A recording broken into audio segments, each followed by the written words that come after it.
Bienvenue dans cet épisode intermédiaire durant lequel je vais essayer de répondre à certaines de vos interrogations, celles que j'ai pu lire dans les commentaires, à commencer par celle qui est souvent revenue.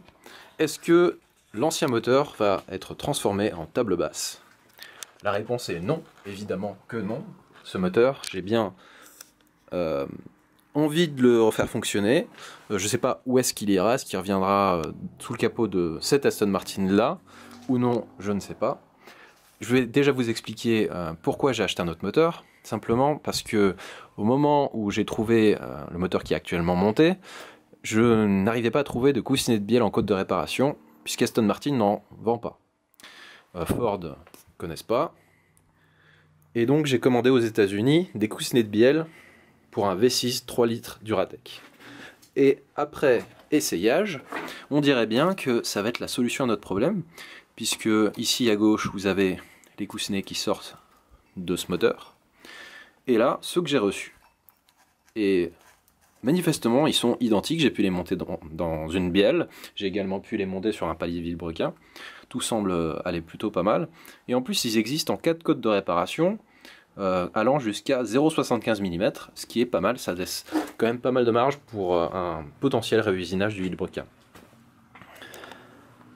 Après, pour quand ce serait, je ne sais pas, parce qu'il y a un sacré budget à passer dans ce moteur quand même, étant donné que je vais devoir retirer les deux bielles qui sont les plus abîmées, ça voudra dire qu'il faudra que je déculasse les deux côtés, et là, le budget ça va faire mal. Pour la visserie, mais aussi pour des babioles, hein, enfin babioles. Disons qu'habituellement le budget joint de culasse c'est pas non plus stratosphérique, mais ici ben, ça va l'être. Donc on va être patient, pour l'instant on va s'occuper de faire rouler celle-ci avec le moteur qui est dedans. Donc, de toute façon il nous reste pas mal de boulot sur cette DB7. J'ai commencé à m'occuper des trains roulants, comme vous pouvez le voir. Il y a également un peu de travail sur de la corrosion, heureusement assez accessible et bon, finalement ça ne m'inquiète pas trop. L'intérieur j'ai également commencé à m'en occuper, ainsi que la carrosserie.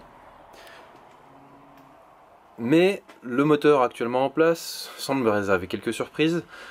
Seulement pour l'instant j'ai pas pu vraiment aller jusqu'au bout de la démarche du test, puisque j'ai pas d'immatriculation sur cette voiture, donc on va pas aller faire le tour de France tout de suite avec. Je vais déjà faire ma demande de plaque provisoire, ce qui me permettra de rouler pendant 2 mois avec la voiture. Au-delà de ces 2 mois, il faudra que je me débrouille pour avoir un contrôle technique et faire la demande de carte grise définitive. Mais en attendant et dans le doute, je préfère assurer le coup et faire la demande de plaque temporaire le plus tard possible pour être certain que le 9 juin, au rassemblement du Riage, je puisse y aller avec cette DB7.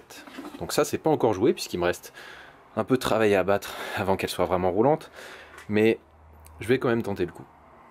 Et puisque certains posaient également la question de savoir ce que j'avais fait comme cursus pour arriver à bosser sur ce genre d'exemplaire, bon, moi j'y trouve rien d'extraordinaire, mais visiblement pour certains ça semble être déroutant. J'ai aucun cursus lié à l'automobile, ni à la mécanique, ni au que ce soit de lié à ce domaine. En fait, j'ai étudié le marketing et le graphisme, donc strictement rien à voir. C'est simplement le fait d'avoir acheté des véhicules qui avaient besoin de réparation. À chaque fois, finalement, j'ai développé de nouvelles connaissances et il a bien fallu se débrouiller puisque j'ai pas les moyens et j'avais encore moins les moyens de faire les travaux sur les différents véhicules. Donc il a fallu se débrouiller. Donc, je sais que ça fait quelques temps que j'ai pas ressorti de nouvelles vidéos, à mon grand regret seulement. Bon, j'étais un petit peu fatigué simplement et j'avais besoin de faire un petit peu autre chose, me reposer notamment, c'est-à-dire rien faire. Ça m'arrive de temps en temps et j'en ai bien besoin. Mais on va rattaquer très prochainement avec la suite des aventures de l'Aston Martin, puisque, comme je vous l'ai dit plus tôt, il s'agit de la mettre en état de faire son trajet aérage pour qu'elle soit présente et surtout pour que j'arrive à y aller sans dépanneuse. Voilà l'objectif suprême. Donc on va croiser les doigts et surtout se remettre au boulot. Donc à la prochaine.